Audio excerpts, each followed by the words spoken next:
Hello from Slide Nerd and hello from Weaves. What's up, folks? In this vid, I'm going to talk about how to save your activity state.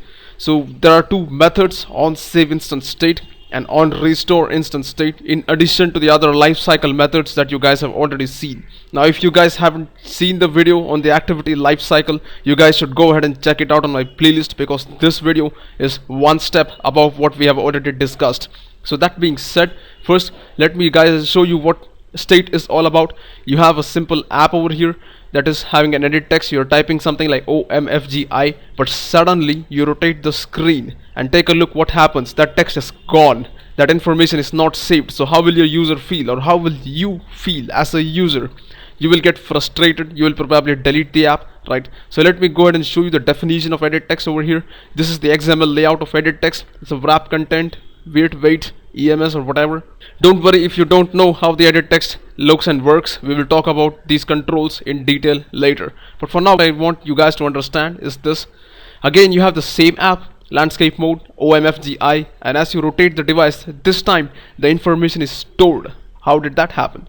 So this here, if you see, I have given an Android ID @ID/text. Now whenever I give an ID to a control in Android, it automatically saves its information when the activity is destroyed and created back. Alright, that being said, let me actually jump to Eclipse and show you a demo of what is happening.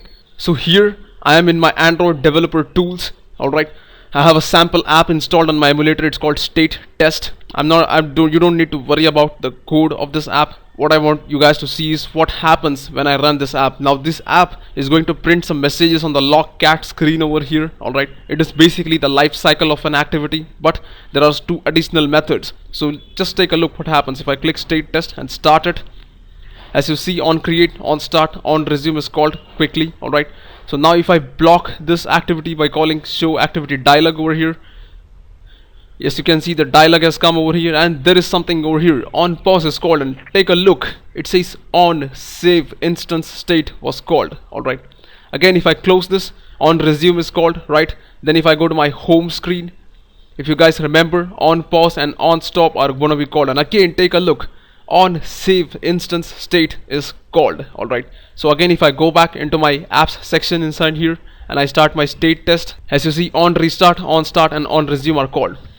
So what I want you guys to understand is this: whenever your activity is paused, Android calls a method called onSaveInstanceState. Now this method can be used by you to save some information. Alright, now there are two types of information: one that can be stored to a database, two that you need temporarily while your app is running. The database information is not supposed to be stored here. Alright, whatever temporary information you have, like you have some variables, you may have some values, those things which you need to store to make sure that the user doesn't feel a pinch when the activity is destroyed and created back, you can save them inside this method on save instance state. Remember, the Android operating system calls this method after your activity has been paused. Alright, so that being said, let me actually go here, rotate my app from portrait to landscape mode, and show you guys what happens. If you guys remember the life cycle of an activity, whenever we rotate the device, it is going to get destroyed, right? The activity is going to get destroyed and it's going to be created back. So let me say control F11 and rotate the device. So here, if you notice, the first thing on pause is called, this information is saved. But take a look here, the activity is destroyed at destroying your activity, and then again on create, on start, and take a look, on restore instance state was called. Now whatever values you saved inside this method on save instance state, you can get those values here inside on restore instance state. So that means this method is called after your activity has been destroyed and is created back again, and that way you can obtain some information back, right?